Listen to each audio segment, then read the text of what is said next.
आज हम इसके अंतर्गत बताने वाले हैं 18-19 यानी 1918-19 की सार्वभौमिक महामारी इन्फ्लुएंजा।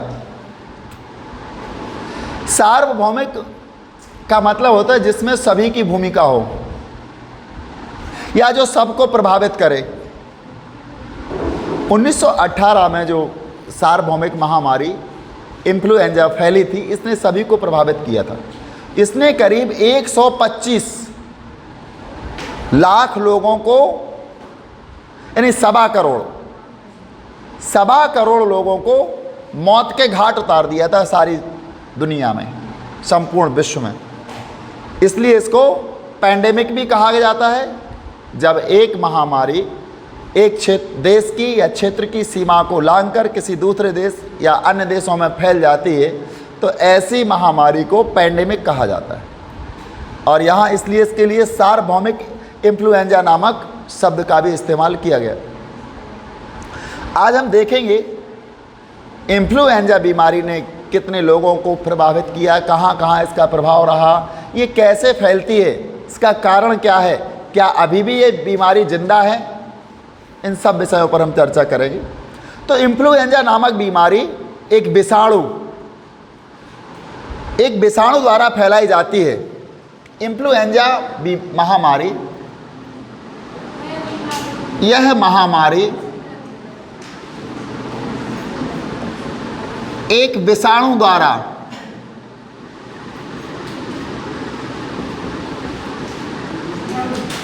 फैलती है। एक विषाणु द्वारा फैलाई जाती है जो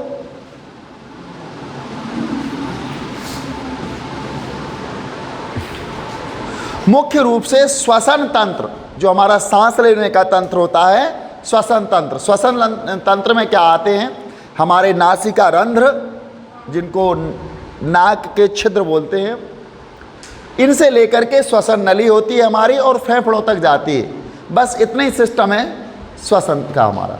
तो श्वसन तंत्र के ऊपरी अवयवों, श्वसन तंत्र को अगर ले लिया जाए तो इसके ऊपरी अवयव, जैसे नासिका छिद्र इसका ऊपर का हिस्सा या नीचे का हिस्सा, तो ये ऊपर के हिस्से में आती है। ऊपरी अवयवों यानी नाक, गला तथा श्वसनी और कभी कभी फेफड़ों पर भी आक्रमण कर देती है।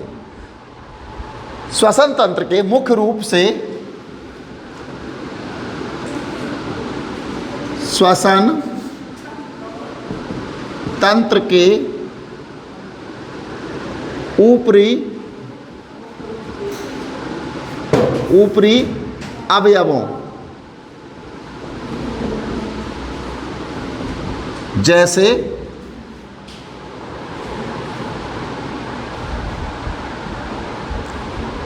नाक, गला तथा श्वसनी।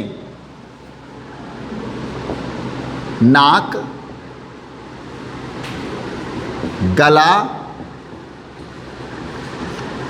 तथा श्वसनी। श्वसनी मतलब जहां से हम सांस लेते हैं वो श्वसनी कहलाती है।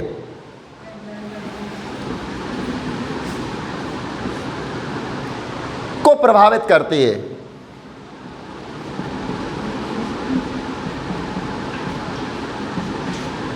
नाक, गला और श्वसनी आदि को प्रभावित करती है। कभी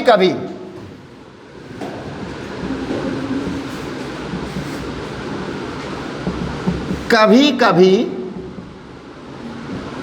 फेफड़ों, जिसको लंग्स बोलते हैं, फेफड़ों को भी प्रभावित कर देती है।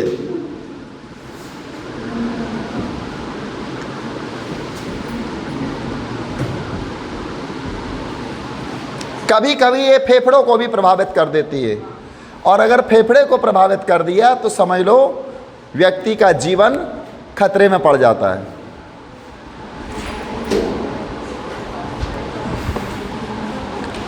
इन्फ्लुएंजा के विषाणुओं की जननिक बनावट कुछ ऐसी होती है, यहां पर ये कहते हैं इन्फ्लुएंजा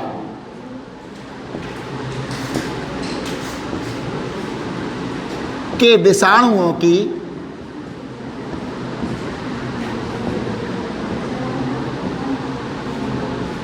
बनावट,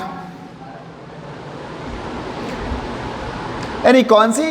जेनेटिक बनावट, जेनेटिक्स स्ट्रक्चर जो इसका होता है वो कैसा होता है? कुछ ऐसी होती है कि वे अपने आप में छोटे बड़े जेनेटिक परिवर्तन लाकर स्वयं को मौजूदा टीका या द्रव्यों या वैक्सीन के असर से उन्मुक्त कर लेते हैं। मतलब इतने एक्सपर्ट होते हैं इसके विषाणु, इन्फ्लुएंजा के जो विषाणु होते हैं वो इतने एक्सपर्ट होते हैं, इनकी जेनेटिक बनावट कुछ ऐसी होती है कि वे अपने आप में छोटे बड़े जेनेटिक परिवर्तन कर लेते हैं, कुछ अपने आप में बदलाव कर लेते हैं, और जब भी इसके लिए वैक्सीन या टीका लगाया जाता है तो उससे अपने आप को सुरक्षित कर लेते हैं। यानी वैक्सीन या टीका का भी इन पर असर नहीं होता है, क्योंकि ये अपने आप में जेनेटिक परिवर्तन कर लेते हैं।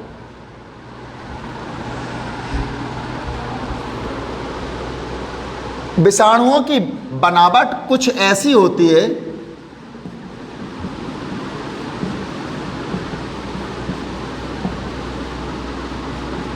कि ये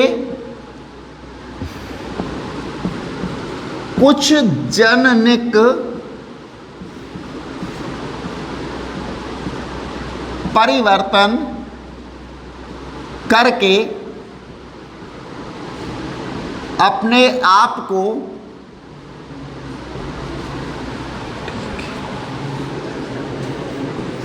टीके या वैक्सीन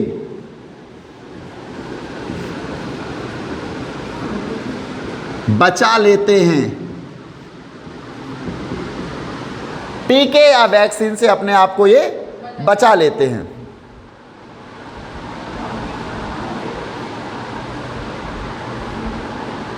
पिछली शताब्दी में इन्फ्लुएंजा विषाणुओं में 3 बार बड़े बड़े जेनेटिक परिवर्तन आए।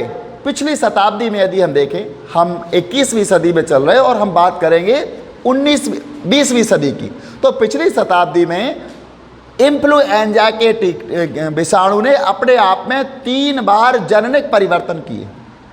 यानी इसके लिए मेडिकल साइंस ने 3 बार टीके और वैक्सीन बनाए, और इसने तीनों बार अपने आप में परिवर्तन करके अपने आप को उनसे उन्मुक्त कर लिया।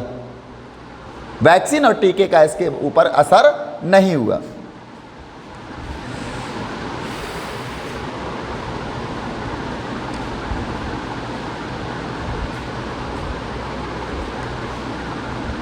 पिछली शताब्दी में इन्फ्लुएंजा ने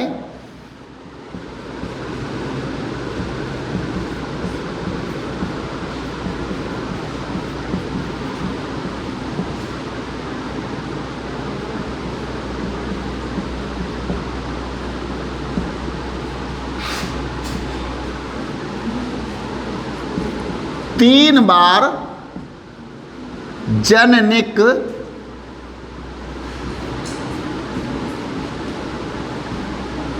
परिवर्तन किए। 3 बार इसने जेनेटिक परिवर्तन कर लिए।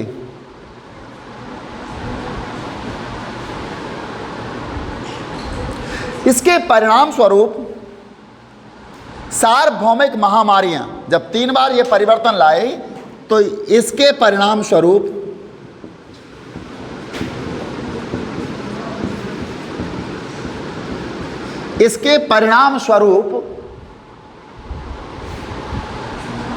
तीन बार पैंडेमिक महामारी फैली, यानी सार्वभौमिक महामारियां फैल गई।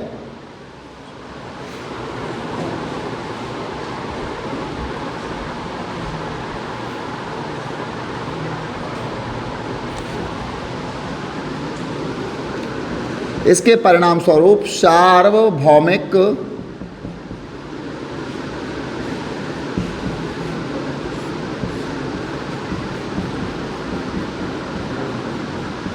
महामारियां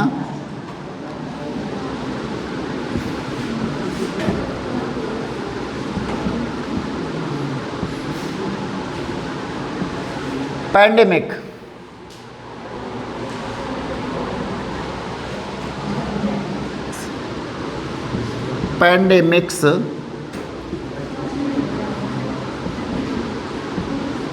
फैली, जिसने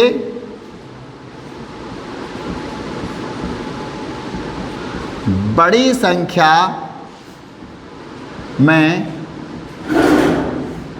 लोगों को प्रभावित किया।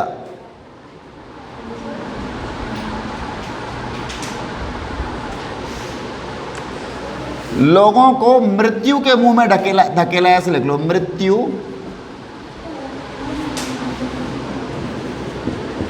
के मुंह में धकेला।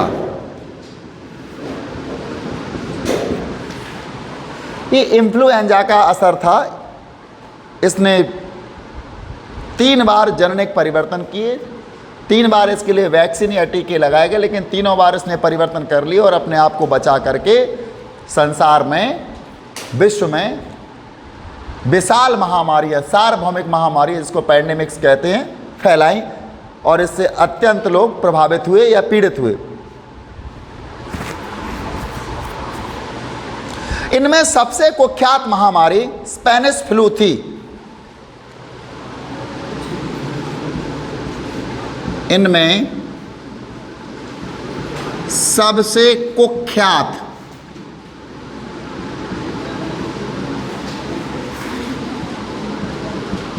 महामारी, जो सबसे कुख्यात महामारी थी वो थी स्पेनिश फ्लू।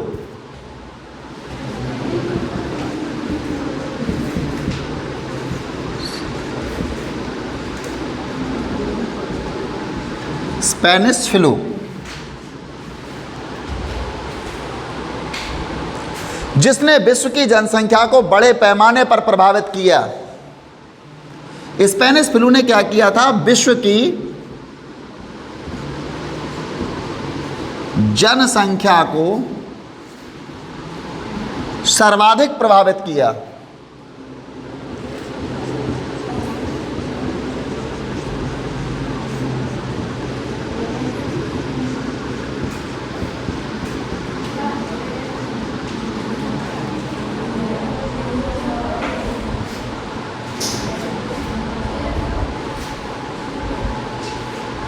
ऐसा समझा जाता है कि 1918 और 19 के दौरान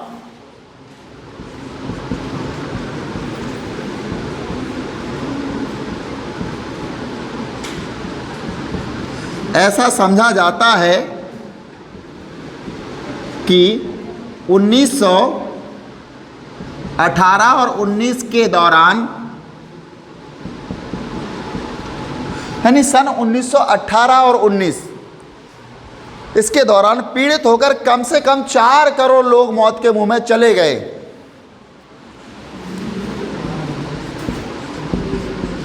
पीड़ित होकर कम से कम 4 करोड़ लोग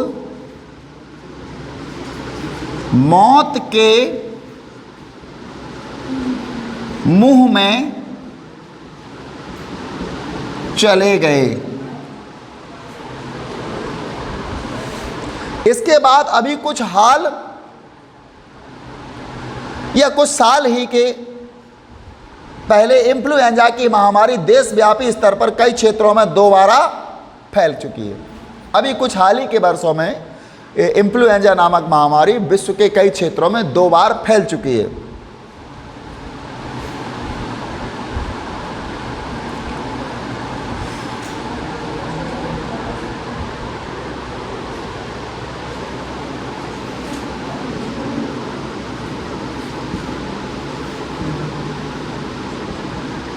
कुछ साल पहले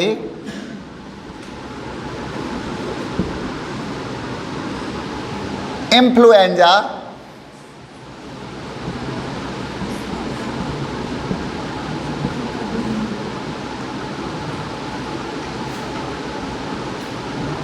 विश्व के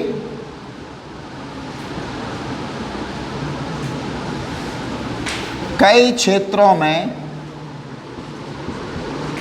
2 बार फैल चुकी है।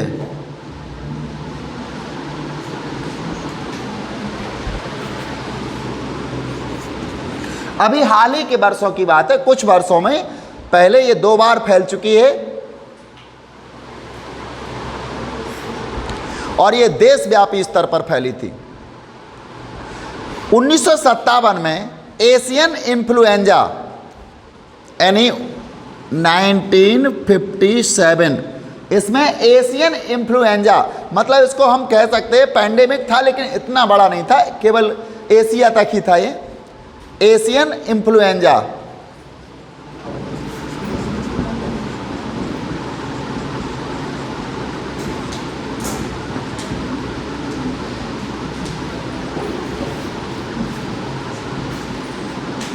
एशियन इन्फ्लुएंजा और 1968 में हांगकांग इन्फ्लुएंजा और 1968 में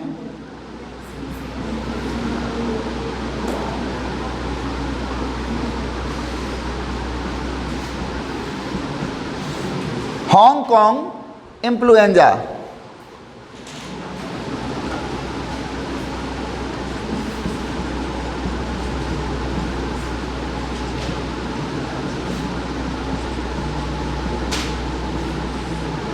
पहले फैला था 57 में एशियन इन्फ्लुएंजा और 68 में जाकर के हांगकांग इन्फ्लुएंजा, और उससे विश्व स्तर पर लाखों लोग पीड़ित हुए और मृत्यु का ग्रास बने।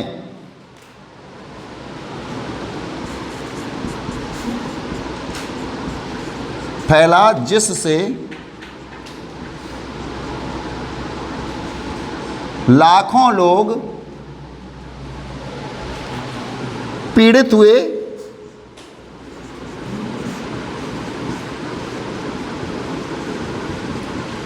और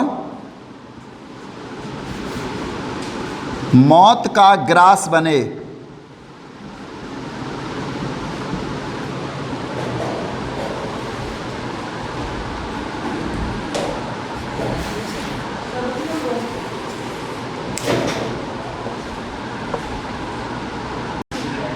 उन्नीस 1918-19 के स्पेनिश फ्लू से, अब यहाँ स्पेनिश फ्लू फैलता है। स्पेनिश एक जगह का नाम है, ठीक है, वहाँ जो फ्लू फैला था इसलिए स्थान के नाम पर इसका नाम पड़ गया स्पेनिश फ्लू। स्पेनिश फ्लू से विश्व स्तर पर कुल मिलाकर कितनी मौतें हुई यह ठीक ठीक कह पाना मुश्किल है, क्योंकि महामारी में जब मौतें होती हैं तो इन मौतों का एक सही आंकड़ा नहीं बन पाता। कुछ लोग अस्पताल तक जाते हैं, कुछ लोग वहाँ तक नहीं पहुँच पाते हैं, इसलिए इसका सही आंकड़ा बन पाना संभव नहीं होता। पर यह अनुमान लगाया जाता है, यानी ये अनुमान, हम अंदाज तो नहीं लगा सकते कि कितनी मौतें हुई, लेकिन एक अनुमान लगा सकते हैं इससे कि संपूर्ण विश्व की कुल जनसंख्या का 20% भाग कुछ हद तक इस महामारी से पीड़ित हुआ था। यानी दुनिया की जितनी भी जनसंख्या थी उसका 20% भाग इससे प्रभावित हुआ था। 2.5 से 5% तक मानव जनसंख्या इसकी वजह से नष्ट हो गई थी। यानी 2.5 से लेकर के 5% तक मानव जनसंख्या इससे नष्ट हो गई थी। इन्फ्लुएंजा से पहले 25 सप्ताहों में ही 2.5 करोड़ लोगों की मौत हो गई थी। जब इन्फ्लुएंजा आया था तो पहले 25 सप्ताहों में, यानी स्टार्टिंग के जो 25 सप्ताह थे उनमें 2.5 करोड़ लोगों की मृत्यु हो गई थी। इसके विपरीत एड्स की बीमारी से भले 25 वर्ष में 2.5 करोड़ लोग मृत्यु को प्राप्त हुए, इसके बाद जब एक नई बीमारी आई एड्स, और इसकी वजह से कितने, लगभग 2.5 करोड़ लोगों की मृत्यु हुई। इसके बाद कौन सी आती है, एड्स, और एड्स से कितने मारे गए, 2.5 करोड़।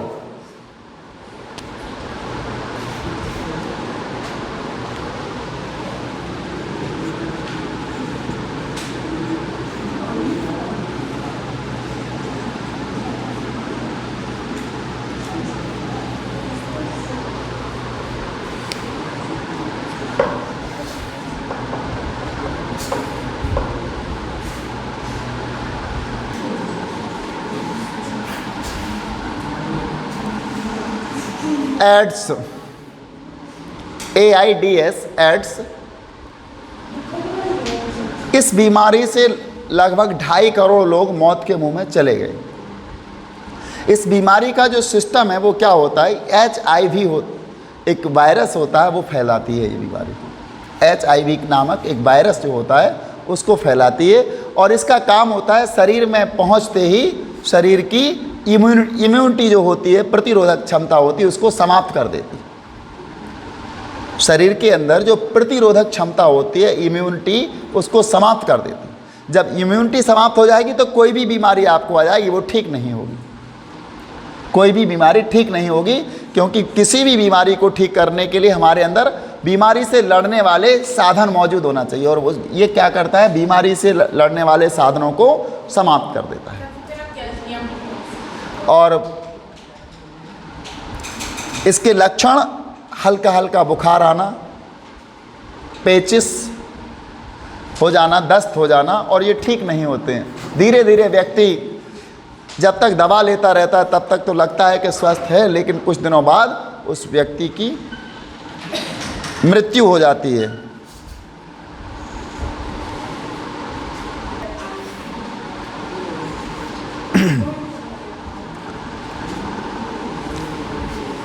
तो AIDS is a disease caused by HIV, एक HIV नामक वायरस होता है, इसी के कारण एड्स होता है। और इन दैट कंडीशन, जब ये हो जाता है तो ये क्या करता है, ये humans immune system is too weak. जब ये एड्स किसी को हो जाता है, HIV से इफेक्टेड व्यक्ति होता है, तो उसका मानव का जो प्रतिरोधक सिस्टम होता है, इम्यून सिस्टम होता है, वो टू वीक यानी ज़्यादा कमज़ोर हो जाता है। To protect against any sickness और इन्फेक्शन, जो हमें किस चीज़ से सुरक्षित रखता है, किसी बीमारी से और किसी इन्फेक्शन से सुरक्षित रखता है, क्या, हमारा इम्यून सिस्टम, और वो बहुत कमज़ोर हो जाता है, जिससे हमें कोई भी बीमारी आकर के परेशान कर जाती है और व्यक्ति की धीरे धीरे मृत्यु हो जाती है। एड्स फैलता कैसे है ये पता होगा आप लोगों को? नहीं पता? यदि आप किसी नाई की दुकान पर जाएं और वहाँ जाकर के आप शेविंग, एक ब्लेड का यूज किया जाए, और वो ब्लेड किसी पहले व्यक्ति को, जिसको HIV संक्रमित व्यक्ति था, उस व्यक्ति के ब्लड से लग जाता है, और वो जाकर के वो उसी ब्लेड से किसी और व्यक्ति को वो लगा देता है, तो ब्लड का ब्लड से संपर्क जहाँ हो जाता है वहाँ एड्स फैल जाता है। लेकिन इसमें किसी एक व्यक्ति को एड्स के लक्षण यानी HIV संक्रमित व्यक्ति होना आवश्यक है। किसी एक HIV संक्रमित व्यक्ति को वो टच कर जाए, उसके बाद जितने लोगों को वो टच कर जाएगा उसको वो HIV यानी कि एड्स हो जाएगा। आपने देखा होगा मार्केट में हम बार्बर की दुकान पर जाते हैं, शेविंग करवाने के लिए जाते हैं, तो वहाँ केवल वन टाइम यूज के लिए ब्लेड लिया जाता है। इन लोगों को निर्देश दिए गए थे कि आप ब्लेड लो, इस प्रकार से इरेजर बनाए गए थे उनके लिए, इस प्रकार से उस तरह बनाए गए थे कि केवल एक वन टाइम यूज करो, आप उसको जैसे आप यूज करो और उसके बाद थ्रो, यूज एंड थ्रो। इसी प्रकार कुछ समय पहले जब ये बीमारी इस धरती पर नहीं थी, जब एड्स नामक एक बीमारी इस धरती पर नहीं थी,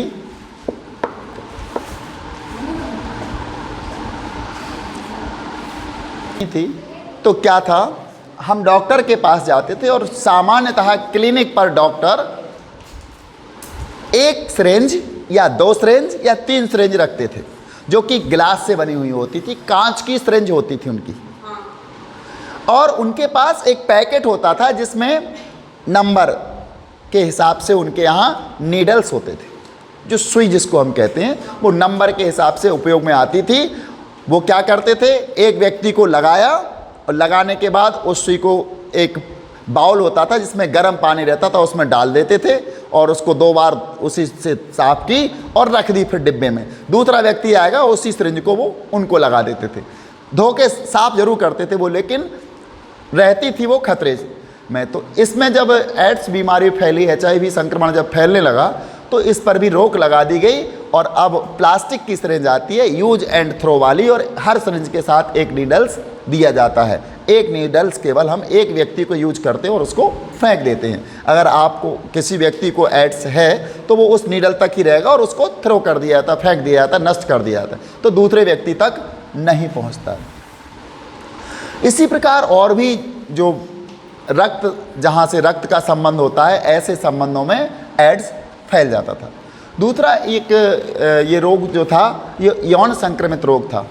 जब एक व्यक्ति एक से अधिक स्त्रियों के साथ फिजिकल रिलेशन रखता था तो उसमें भी उसको एड्स का खतरा होता था। जैसे कि वो किसी एक ऐसी स्त्री के साथ अपना रिलेशन बनाता है जिसको एड्स है, तो उसके बाद उस व्यक्ति तक आ जाता था। वो व्यक्ति फिर जाकर के, जैसे कि एक व्यक्ति है, वो जाकर के किसी अन्य से जब रिलेशन बनाएगा तो वो वहाँ तक पहुँच जाएगा, और वहाँ तक पहुँचने के पश्चात यदि कोई महिला प्रेग्नेंट है या उस प्रेग्नेंट से उसका रिलेशन हो जाता तो उसके बच्चे तक को एड्स हो जाता था। इस प्रकार से ये हो जाता था। और इसमें सबसे ज़्यादा खतरा अजन्मे बच्चे, जिसका जन्म नहीं हुआ, उस बच्चे को होता था। वो बच्चा तो बेचारा माँ के गर्भ में पल रहा था, लेकिन पिता तूने क्या किया, कहाँ से एड्स लेकर के आ गया और हमको मौत दे दी। इस प्रकार से बहुत सारे कार्यक्रम बनाए गए थे, बहुत सारे नाटक, नुक्कड़, लोगों को जागरूकता लाने के लिए बनाए गए थे। और इसके लिए सबसे ज़्यादा टेलीविज़न पर भी खूब इसके प्रचार दिए जाते थे। उसके लिए क्या, एक सुरक्षित यौन संबंध, ऐसा एक लिख के आता था कि जब भी आप बनाएं सुरक्षित यौन संबंध बनाएं, और इसके लिए बहुत सारे साधन उपलब्ध हैं, मौजूद हैं बाज़ार में, उनका इस्तेमाल करके और सुरक्षित रह सकते थे। होटल्स में, यहाँ तक कि बहुत सारे बड़े बड़े शहर होते हैं जहाँ ऐसे एरिया होते हैं जहाँ पर कहते हैं इसको, ये वर्कर होते हैं, वहाँ पर जाकर के बड़ी बड़ी सोसाइटी के लोग, बड़े बड़े सामाजिक कार्यकर्ता उस जगह पर खड़े होकर के ऐसी महिलाओं को, ऐसे पुरुषों को मुफ्त में उनको, जैसे मैं कहते हैं कि सुरक्षा के जो उपाय होते थे वो बांट दिए जाते थे उनको, और उनके द्वारा वो सुरक्षा के लिए उनको प्रेरित भी किया जाता था। और कहा भी जाता था कि आप ये बीमारी घर तक ना ले जाएं, क्योंकि जो वेश्याएँ होती थी इनके पास तो लगभग ये बीमारी आ ही जाती थी, तो इनके साथ यदि कोई संपर्क बनाता था तो उसको सुरक्षित संपर्क बनाना पड़ता था।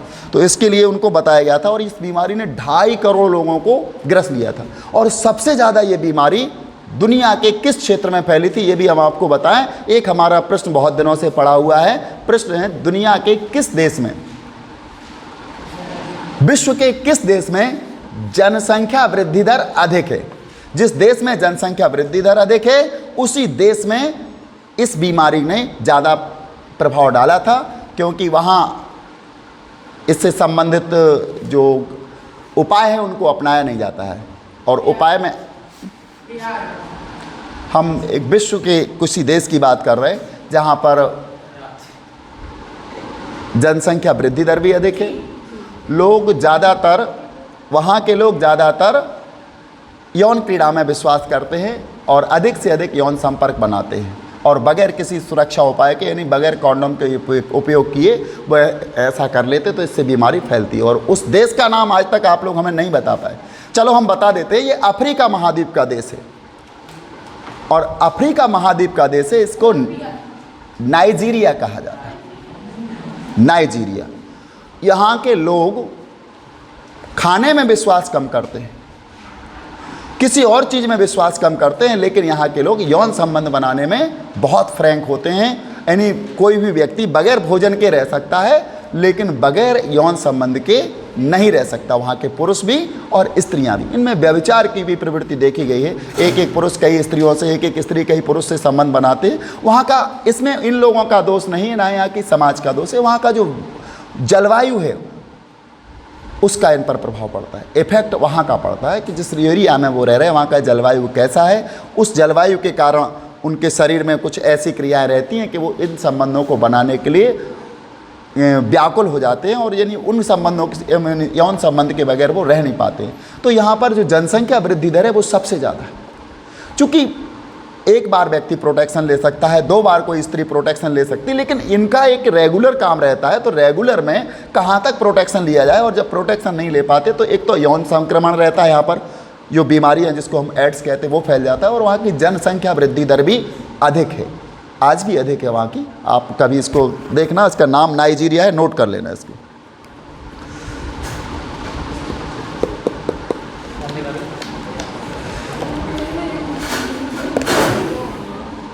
आज अमेरिका में, संयुक्त राज्य अमेरिका में लगभग 28% जनसंख्या इस महामारी से पीड़ित हुई और उनमें से 5 लाख से 6,75,000 लोग काल के गाल में चले गए।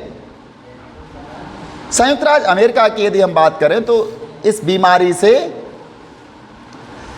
करीब 5 लाख से 6,75,000 लोग इससे मौत के मुंह में चले गए, यानी 28% जनसंख्या इसकी प्रभावित हुई थी। ब्रिटेन में इससे मरने वालों की संख्या 2 लाख, फ्रांस में 4 लाख से भी ज़्यादा बताई गई है।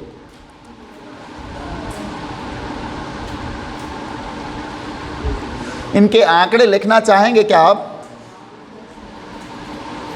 आप नोट करते जाएं। संयुक्त राज्य अमेरिका में इस महामारी से यानी इन्फ्लुएंजा से 5 लाख से 6,75,000 लोग मारे गए।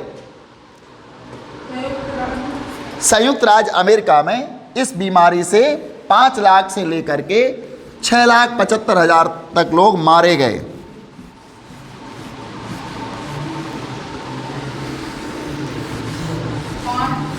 से 6,75,000 लोग मारे गए।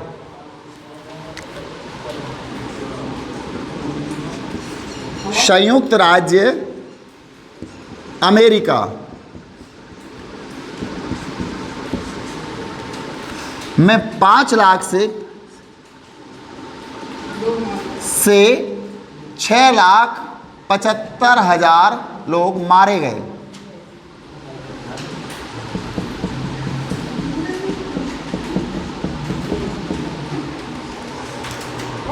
दूसरा नंबर आता है ब्रिटेन का। ब्रिटेन 2 लाख, ब्रिटेन में कितने? 2 लाख।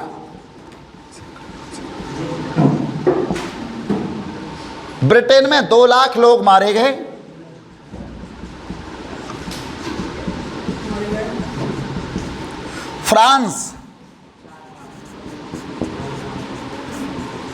फ्रांस में इससे 4 लाख लोग मारे गए।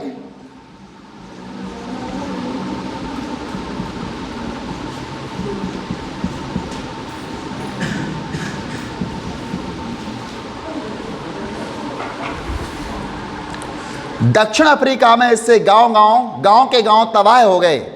ऑस्ट्रेलिया में इससे 10,000 लोग मारे गए, यानी दक्षिण अफ्रीका में तो गांव के गांव नष्ट हो गए और ऑस्ट्रेलिया में 10,000 लोग मारे गए। ऑस्ट्रेलिया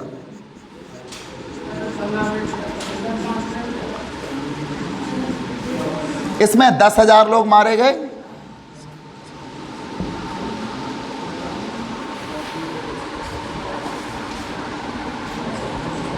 फिजी द्वीप समूह में केवल 2 सप्ताह में वहां की 14% जनसंख्या नष्ट हो गई। फिजी एक छोटा सा द्वीप समूह है, वहां की 14% जनसंख्या नष्ट हो गई।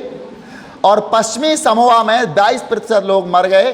भारत में अनुमानतः 1,70,000 लोग मारे गए। भारत में 1,70,000। 1,70,000 लोग मारे गए।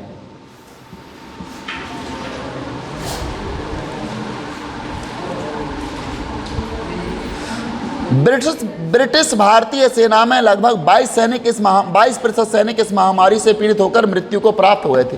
यानी अंग्रेजों की जो सेना थी, भारतीय सेना, उस सेना में 22% सैनिक, जितनी भी सेना थी उसका 22वां हिस्सा इसी बीमारी से, इन्फ्लुएंजा से मारा गया था। यद्यपि प्रथम विश्व युद्ध इस फ्लू का प्रत्यक्ष कारण नहीं था, किंतु सैनिकों के साथ साथ रहने और सामूहिक आवागमन से रोग के फैलाव में तेजी आई। यह भी अनुमान लगाया गया कि लड़ाई के तनावपूर्ण माहौल में रासायनिक आक्रमणों के कारण सैनिकों की रोग से मुकाबला करने की रोग रोधक क्षमता कमजोर हो गई थी, जिसके कारण बीमारी की चपेट में आने से उनकी संभावना बढ़ गई। यानी कि जब विश्व युद्ध चल रहा था, प्रथम विश्व युद्ध, तो वहाँ लोगों के सैनिकों की रोग रोधक क्षमता समाप्त हो गई और इस प्रकार कोई भी बीमारी आकर उनको दबोच लेती थी।